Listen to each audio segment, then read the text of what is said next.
Those of you who've been listening much to me know that my favorite profession of faith would be that of St. Peter in John's 6th chapter, when everyone leaves and Peter says and then follows through with an assertion that he can't leave, that he has found something that he needs, and he holds on to it.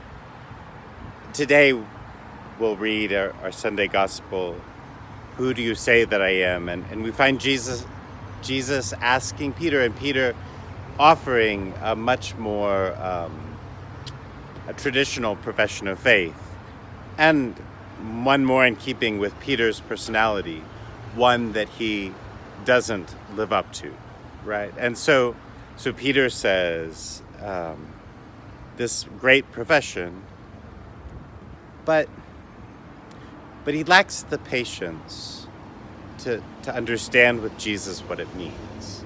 So he says he's the Messiah, the Son of God, but he's ready for that to mean something already.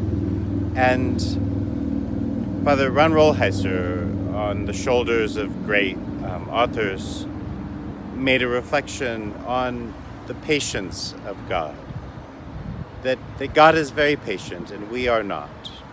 And salvation in God's realm is a slow and arduous journey that leads us through the cross, and it's through embracing with that patience and love the struggle, the tear, the cross, that we find ourselves on a path of salvation. But Peter, when he professes his faith today, he doesn't mean any of that. He means that God will come with divine power, but with human immediacy to fix everything.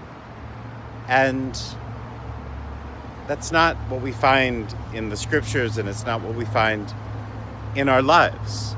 We find that God's work is slow, and that redemption is inch by inch, and it's never a straight line, and we make progress and we fall back. And that's in the struggles even of morality, but also the struggles of love and salvation and gift and relationship and faith. That all of this is something that requires the unfolding of our lives in this mystery of God. And it could be discouraging. I'm sure it was for Peter, as Jesus said, "Get behind me, Satan." It can be discouraging, God's pace and God's plan and the amount of transformation that happens through sorrow and loss and pain. It can be discouraging, but I would also offer an encouragement that God is patient, and that even though we sometimes expect things to happen now, for ourselves and for those around us, that God is willing to take the longer road because it leads to a better place and we arrive better. And sometimes that great endeavor that we just can't even imagine yet, God can already imagine, but on a more patient course. And for us to take some consolation also in the patience of our God.